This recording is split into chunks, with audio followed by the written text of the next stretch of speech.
Hello అండి. Welcome to our channel. ఈరోజు వీడియోలో కొన్ని సీడ్స్‌ని అయితే ప్లాంటింగ్ అయితే చేద్దాం అనుకుంటున్నానండి. అందులో భాగంగా ఫస్ట్‌గా అయితే నేను ఇక్కడ ఒక లెమన్ అయితే తీసుకొని ఇలా కట్ చేస్తున్నానండి. ఎలాగో సమ్మర్ వచ్చేసింది. సమ్మర్‌లో మనం ఎక్కువగా లెమన్ జ్యూస్ అవి చేసుకుంటుంటాం. అలాగే ఏ జ్యూస్ చేసుకున్నా కానీ కొంచెం లెమన్ అయితే స్క్వీజ్ చేసుకుంటూ ఉంటాం కదా! ఆ విధంగా ఇప్పుడు లెమన్‌ని ఇలా కట్ చేసుకున్నప్పుడు సీడ్స్ అనేవి కట్ అవ్వకుండా ఇలాగ కొన్ని సీడ్స్‌ని అయితే కలెక్ట్ చేసి తీసుకోండి. నేనైతే కొన్ని సీడ్స్‌ని అయితే ఈ విధంగా కలెక్ట్ చేస్తున్నానండి. సమ్మర్‌లో మనం జ్యూసెస్ వాడుతూ ఉంటాము. అలాగే చిత్రాన్నం అవి చేసుకుంటున్నప్పుడు ఫెస్టివల్స్ అప్పుడు లెమన్స్‌ని యూజ్ చేస్తాం కదా! అప్పుడు లెమన్ కట్ చేసినప్పుడు సీడ్ అనేది కట్ అవ్వకుండా ఈ విధంగా లెమన్స్‌ని అయితే కలెక్ట్ చేసుకొని ఒక ప్లేట్‌లోనికి వేసుకొని ఒక డే అంతా డ్రై అవ్వనివ్వండి. ఇదిగోండి నేను చూపిస్తున్నాను. ఇది ఒక డే అంతా కూడా పూర్తిగా డ్రై అయిపోయాయన్నమాట. ఇలా డ్రై అయిపోయినటువంటి ఈ లెమన్ సీడ్స్‌ని ఒక చిన్న పాట్‌లోనికైతే నేను ప్లాంటింగ్ చేద్దామని చెప్పేసి తీసుకున్నానండి. చూసారు కదా! ఈ పాట్‌ని తీసుకొని కొంచెం వాటర్‌ని అయితే ముందుగా చల్లానండి మట్టి వేసిన తర్వాత. ఇప్పుడు మనము డ్రై చేసినటువంటి ఈ లెమన్ సీడ్స్ ఉన్నాయి కదా! ఈ సీడ్స్‌ని అన్నిటిని కూడా ఈ విధంగా అయితే స్ప్రెడ్ చేస్తున్నానండి. ఒక్కొక్కటిగా తీసుకొని మట్టిలోనికైతే ఇలాగా డిప్ చేసేస్తున్నాను. మనకి సమ్మర్‌లో ఎక్కువగా మనము యూజ్ చేస్తూ ఉంటాం కదండీ లెమన్స్. అప్పుడు లెమన్ సీడ్స్‌ని మనం పడేయకుండా ఈ విధంగా అయితే ఇంట్లోనే ఒక చిన్న పాట్‌లో నాటుకొని ఇవి జర్మినేషన్ అయిన తర్వాత బాగా మొలకెత్తి కొంచెం పెరిగిన తర్వాత మనం తీసి పాట్స్‌లో కానీ లేదంటే గార్డెన్‌లో కానీ మనం నాటుకోవచ్చండి. అందుకని చెప్పేసి కొన్ని లెమన్ సీడ్స్‌ని అయితే ఇలాగ డ్రై చేసి వీటిని చిన్న పాట్‌లోనికైతే ఈ విధంగా ప్లాంటింగ్ చేసేసానండి. ప్లాంటింగ్ చేసేసిన తర్వాత వీటికైతే కొంచెం వాటర్‌ని అయితే స్ప్రెడ్ చేశాను. యాక్చువల్‌గా లెమన్ సీడ్స్ ప్లాంటింగ్ అవ్వడానికి చాలా రోజులే పడుతుందండి. మనం చూద్దాం ఇప్పుడు ప్లాంటింగ్ చేసాం కదా! ఎన్ని రోజులకి ఈ లెమన్ సీడ్స్ అనేవి మొలకెత్తుతాయనేది చూద్దాం. ఓకే అండి. ఇప్పుడు నెక్స్ట్ ఫ్రూట్‌ని మనము ఏది ప్లాంటింగ్ చేద్దామో చూద్దాం రండి. ఇవొచ్చేసి రేగిపళ్ళండి. ఇవి నాటు రేగికాయలైతే కాదనమాట. మనకి ఇవి హైబ్రిడ్ రేగిపండ్లు లాగానే ఉన్నవి. టేస్ట్ అయితే చాలా బావున్నాయండి. పులుపు లేకుండా తియ్యగా ఉన్నాయన్నమాట. సో, ఈ రేగిపండ్లు మనం తిన్న తర్వాత ఈ సీడ్స్‌నైతే మనం పడేయకుండా ఒక బౌల్‌లోనికైతే ఇలా కలెక్ట్ చేసి పెట్టుకోండి. ఇప్పుడు ఈ సీడ్స్ అన్నిటిని కూడా ఒక పూట ఎండలో మనం ఉంచామంటే ఈ విధంగా అయితే డ్రై అయిపోతాయండి. ఇప్పుడు ఈ విధంగా డ్రై అయిపోయినటువంటి ఈ రేగిపళ్ళును నేను విత్తనాల్ని గార్డెన్‌లో అయితే ప్లాంటింగ్ చేస్తున్నానండి. ఇవి ఎక్కువ మొత్తంలో ఉన్నాయి కదా! ఇవి కూడా బాగా గట్టిగా ఉంది సీడ్ అనేది. ఇవి కూడా చాలా రోజులకే జర్మినేషన్ అవుతాయి అనుకుంటున్నాను. ఇప్పుడు ఈ విధంగా ఈ రేగిపళ్ళు విత్తనాలన్నిటిని కూడా చక్కగా ఈ విధంగా గార్డెన్‌లోనికైతే ఇలాగ నాటేసానండి. కొంచెం మట్టిని ఇలాగా తవ్విన తర్వాత కొన్ని సీడ్స్‌ని అయితే వేసేసి, అవి కనిపించకుండా మట్టిని ఈ విధంగా పైన కవర్ చేస్తున్నానండి. మట్టిని ఎక్కువ లోతుగా వేయొద్దండి. జస్ట్ పైన మనం అలా చల్లితే చాలనమాట. ఈ విధంగా సీడ్స్‌ని అయితే చల్లానండి. మరి ఇవి కూడా ఎన్ని రోజులకు మొలకెత్తుతాయో చూద్దాము. వీటి మీద కూడా కొన్ని వాటర్‌ని అయితే ఈ విధంగా చల్లేసానండి. మట్టి అనేది తడి ఆరకుండా మార్నింగ్, ఈవినింగ్ అయితే వాటర్‌ని చల్లండి. ఓకే అండి. నెక్స్ట్ వచ్చేసి చూస్తున్నారు కదా! స్ట్రాబెర్రీ అనమాట. మీలో ఎంతమందికి స్ట్రాబెర్రీ ఫ్రూట్ అంటే ఇష్టమో కామెంట్ చేయండి. స్ట్రాబెర్రీని మనం ఎక్కువగా కొని తెచ్చుకుంటూ ఉంటాం కదా! ఎక్కువ శాతం మనం కొనుక్కొని తింటాం. ఇవి కాస్ట్ కూడా చాలా కాస్టే ఉంటుందండి. ఇవి నాకైతే ఒక ఐడియా వచ్చేసింది. ఈ స్ట్రాబెర్రీని అందరూ నాటుతున్నారు. ఇంట్లో గ్రో అవుతుందని చెప్పేసి సీడ్స్ కూడా జర్మినేషన్ అవుతున్నాయని.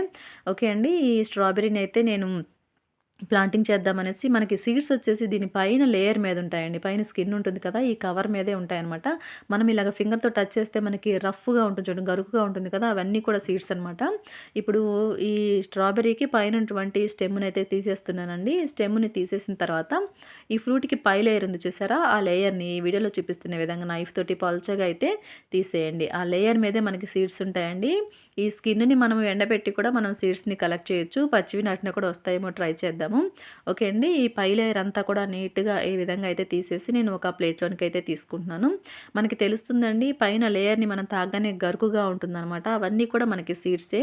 బ్లాక్ కలర్‌లో ఉంటాయి. వైట్ కలర్‌లో కూడా ఉంటాయండి. చూస్తున్నారు కదా! ఈ రఫ్ పార్ట్ అంతా కూడా మనకి సీడ్స్ అనమాట.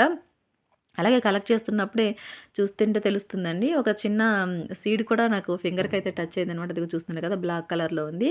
ఇవే మనకి జర్మినేషన్ అవుతాయన్నమాట. సో, నేనైతే ఈ విధంగా ఈ స్ట్రాబెర్రీ ఫ్రూట్‌కి ఉన్నటువంటి పై లేయర్ అంతా కూడా ఈ విధంగా అయితే నైఫ్ తోటి తీసేసానండి. తీసేసిన తర్వాత వీటిని ఏ విధంగా ప్లాంటింగ్ చేయాలో చూద్దారండి. లేయర్ అంతా తీసేసిన తర్వాత ఇది ఫ్రూట్ అండి. ఇంక దీన్ని మనం తినేయొచ్చనమాట. ఓకే అండి. ఇప్పుడు మనం ఈ స్ట్రాబెర్రీ పైన స్కిన్ అంతా తీసాం కదా! దీన్నైతే ప్లాంటింగ్ చేయడం కోసం ఇటువంటి చిన్న పాట్‌నైతే తీసుకున్నానండి. ఈ మట్టినంతా కూడా ఈ విధంగా అయితే లూజ్ చేస్తున్నాను. మట్టిని లూజ్ చేసిన తర్వాత ఆ స్ట్రాబెర్రీ పై స్కిన్ లేయర్ అంతా ఉంది కదా! దాన్నంతా కూడా ఇలాగ పాట్‌లోనికి ఈ విధంగా పెట్టేసానండి. పెట్టిన తర్వాత పల్చగా ఒక లేయర్ అయితే మట్టిని వేసేసాను. మట్టిని వేసిన తర్వాత కొన్ని వాటర్‌నైతే చల్లుతున్నానండి. ఇవి కూడా మరి ఎన్ని రోజులకి మొలకెత్తుతాయో చూద్దామండి. అసలు స్ట్రాబెర్రీ ఇంట్లో గ్రో అవుతుందో లేదో. నేనైతే ఇలాగ ప్లాంటింగ్ అయితే చేశాను. ప్లాంటింగ్ ఇవి మొలకలెత్తిన తర్వాత ఎన్ని రోజులకు మొలకలొచ్చాయని మళ్ళీ మీకు వీడియోనైతే చేస్తాను. ఓకే అండి. ఇప్పుడొచ్చేసి నేను యాపిల్‌ని అయితే తీసుకున్నాను. ఈ యాపిల్‌ని కూడా ఈ కట్ చేసిన తర్వాత మనకి సీడ్స్ వస్తాయి కదా! ఆ సీడ్స్‌ని కూడా మనం ప్లాంటింగ్ చేద్దామని చెప్పేసి ఈ విధంగా యాపిల్‌ని అయితే కట్ చేశానండి. కట్ చేయగానే చూడండి మనకి సీడ్స్ అయితే ఇలాగ ఉంటాయి కదా! అయితే సీడ్ అనేది కట్ అవ్వకుండా చూసుకోండి. సీడ్ కట్ అయిందంటే మనకి మొక్కలనేవి రావన్నమాట. ఈ విధంగా యాపిల్‌ని మిడిల్‌కి కట్ చేసిన తర్వాత చక్కగా మనకి సీడ్స్ అనేవి ఉంటాయండి. ఈ సీడ్స్ అనేవి కట్ అయిపోకుండా జాగ్రత్తగా అయితే ఇలాగ కలెక్ట్ చేసి తీసుకోండి. ఇప్పుడు ఈ విధంగా కలెక్ట్ చేసినటువంటి సీడ్స్‌ని మనం 2, 3 రకాలుగా అయితే ప్లాంటింగ్ చేసుకోవచ్చండి. టిష్యూ పేపర్ మీద ఇవి వెట్ చేసి 2, 3 రోజులు మొలకెత్తిన తర్వాత నాటొచ్చు. డైరెక్ట్‌గా కూడా నాటేయొచ్చు. నేనైతే ఈ విధంగా కలెక్ట్ చేసినటువంటి సీడ్స్‌ని ఒక ప్లేట్‌లోనికి తీసుకొని ఒక పూటంతా డ్రై అయిపోనిచ్చానండి. ఇప్పుడు ఈ విధంగా డ్రై అయిపోయినటువంటి ఈ యాపిల్ సీడ్స్ అన్నిటిని కూడా ఒక చిన్న పాట్‌లోనికి తీసుకొని మట్టిని ఈ విధంగా అయితే లూజ్ చేసుకున్న తర్వాత ఈ డ్రై అయిపోయినటువంటి యాపిల్ సీడ్స్ అన్నిటిని ఈ విధంగా అయితే చల్లుతున్నానండి పాట్‌లోనికి. ఈ విధంగా సీడ్స్‌ని చల్లేసిన తర్వాత ఈ సీడ్ అనేది కనిపించకుండా పైనుంచి కొంచెం మట్టిని అయితే వేసేస్తున్నానండి. ఇలా మట్టిని వేసేసిన తర్వాత వీటి మీద కూడా కొన్ని వాటర్‌ని అయితే చల్లాను. చూద్దామండి ఇవి మొలకెత్తుతాయో లేదో, మరి మొలకెత్తితే ఎన్ని రోజులకు మొలకెత్తుతాయి అనేది మీకు మొలకెత్తిన తర్వాత అప్డేట్ అయితే ఇస్తాను.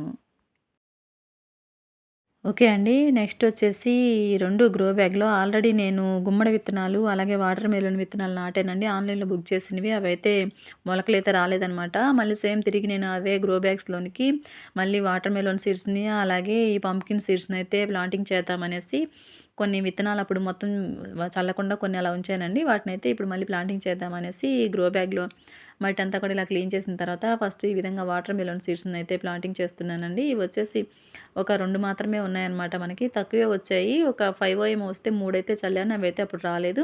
ఈ 2 వాటర్ మెలోన్ సీడ్స్‌ని అయితే ఈ విధంగా గ్రో బ్యాగ్‌లోనికి వేస్తున్నానండి. ఈ సీడ్స్ అయితే పీలగానే ఉన్నాయి. మరి నాకు డౌటేనండి మళ్ళీ వస్తాయో లేదో. నేనైతే ఇలాగ జర్మినేషన్ అయితే చేస్తున్నాను. ఈ విధంగా 2 సీడ్స్‌ని నాటిన తర్వాత వీటికి కొన్ని వాటర్‌ని అయితే ఇచ్చేసానండి. నెక్స్ట్ వచ్చేసి ఈ గ్రో బ్యాగ్‌లోనికి పంప్కిన్ సీడ్స్ అండి. గుమ్మడి విత్తనాలున్నాయి కదా! ఇంతకుముందు కూడా ఒక 3 అయితే నాటాను రాలేదు. మళ్ళీ అదే గ్రో బ్యాగ్‌లోనికి మిగిలినటువంటి ఈ 2 గుమ్మడి విత్తనాలనైతే ఈ విధంగా ప్లాంటింగ్ అయితే చేస్తున్నానండి. సమ్మర్ కదా! మరి ప్లాంటింగ్ చేసుకుంటే మంచిది కదా! మనకి వాటర్ మెలోన్ ఈ సీజన్‌లోనే కాస్తాయి అనేసి ఈ విధంగా అయితే గుమ్మడి విత్తనాలని, అలాగే వాటర్ మెలోన్ విత్తనాలనైతే ఈ విధంగా ప్లాంటింగ్ అయితే చేశానండి. వీటికి కూడా వాటర్‌నైతే ఇచ్చాను. మరి ఇవి కూడా మొలకెత్తుతాయో లేదో, మొలకెత్తిన తర్వాత మీకైతే ఖచ్చితంగా అప్డేట్ ఇస్తాను.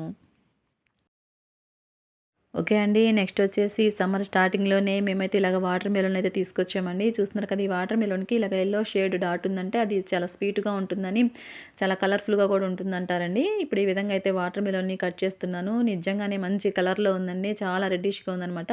ఇప్పుడు ఈ వాటర్ మెలన్ కూడా ఈ విధంగా కట్ చేసుకున్న తర్వాత మనకి కనిపిస్తున్నాయి చూడండి సీడ్స్ అన్నీ.